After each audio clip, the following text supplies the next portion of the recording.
Hey, what's going on everybody? This is JXS bringing you another gameplay. This is Kill Confirmed on Seatown. I'm using the ACR with Red Dot and Silencer. My kill streaks are Predator, Attack Helicopter, and Reaper. And the thing I'm going to be mostly talking about in this video is this rifle I got. It's called a Mosin Nagant. For those of you who don't know what a Mosin Nagant is, it's a Russian sniper rifle. It was pretty much in effect during World War II, and then it was shipped then a lot of in Vietnam, because Russia and Vietnam, the Vietnamese forces, they were allies, so Russia supplied the Vietnamese and the Viet Congs with the Mosin Nagant rifle. So it was used during both World War II and Vietnam in the Cold War. And the really cool part about these rifles is that even though they are very old, depending on where you get them from, because if you look, there's like two types. There's a hex bolt, and then there's a circle bolt.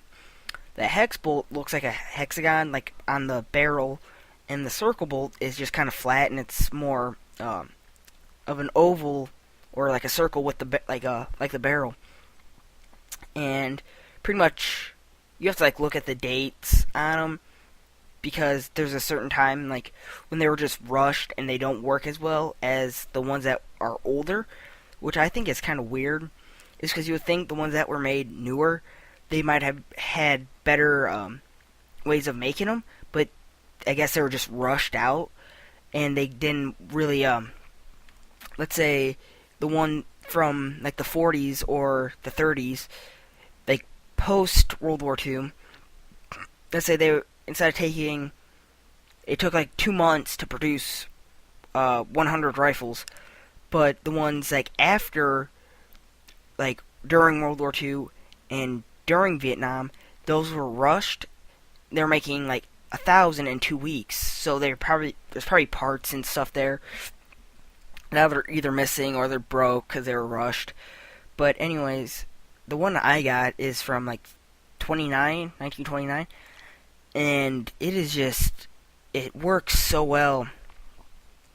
But the one, because we have two of them, that's me and my dad. We have two of these rifles, and his is from 1920, because mine's we have 1920 and a 1929 one.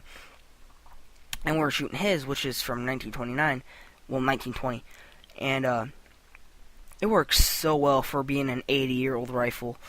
Because what we did was we actually changed out these sights, the old iron sights, for new modern day ones. Because they're peephole sights, which back in World War II, they didn't really have that idea yet in the beginning, or post World War II. So it was just kind of this interesting rifle that we decided one day just to kind of put together and restore it. And when we were shooting it, we were shooting it at 50 yards and 100 yards. At 50 yards, I put all 4 rounds to the chest. I mean, it was super accurate, and it was a really good pattern too. And at 100 yards, I put 2 to the head and 2 to the chest. I mean, it was very, very accurate. And but the thing on the old iron sights is I thought was really crazy. It goes up because the elevation, because during that time they didn't have windage yet. On the iron sights, it was only on scopes, but on the iron sights it goes up to 200 meters in elevation. And I found out why that is because, let's say if you're in an artillery crew or a mortar crew, what you could do is, if that guy wanted to know, let's say if there's a tank coming at you and you want to know how far it was, or if you're shooting at a hill on what the elevation is, or up a hill, you could just go up and go, okay, the tank's at 150 meters or 199 meters or up to 200 meters, and the guy next to you who would be shooting the mortar or the artillery would crank it up, load it, and shoot it, and hopefully got a hit.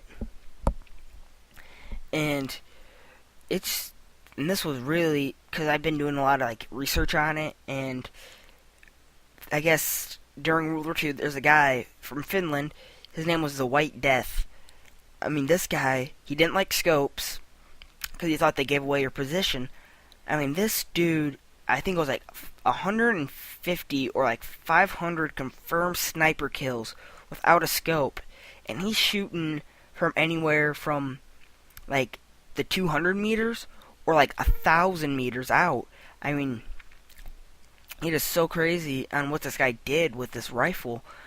And all he did was lay there with a pretty much a white blanket over him, and he put snow in his mouth so that way they couldn't see his breath.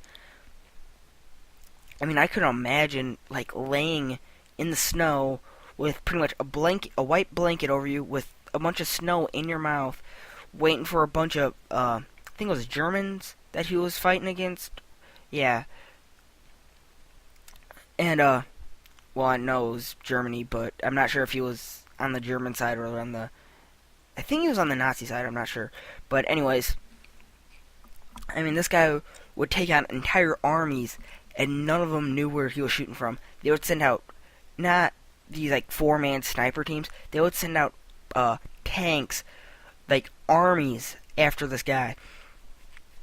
And he pretty much couldn't stop them until one day he got shot in the cheek. It blew out pretty much half of his face, like the bottom half, like towards his mouth. His spotter dragged him out of there. He lived. He just recently died. Like, I think not recently, but it was a couple of years ago. It was either like 2009 or 2008 he died. I mean, this dude was a freaking super sniper, and it's just crazy on how good he was without a scope and on the iron sights. That pretty much all it was the actual iron sights itself. It's just like this little groove in it, and then there's this little tiny post at the end of the rifle. So just having to shoot it, I mean, it was crazy. And yeah, the actual caliber of it, I'm not sure if it's a 5.56 or 30-06. I mean, it's just super crazy, and it's really accurate.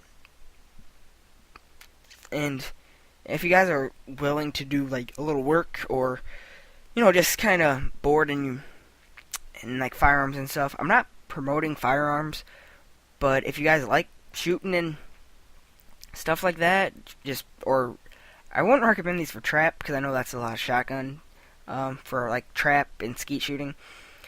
But anyways, this video is about over, guys. I'll see you in the next video, which will be the Active Valor montage. The JLX Breakdowns episode 2 will come out from 2 weeks this Saturday. When this video goes up, it will be coming out pretty soon. And this video is over, guys. I'll see you later. Peace.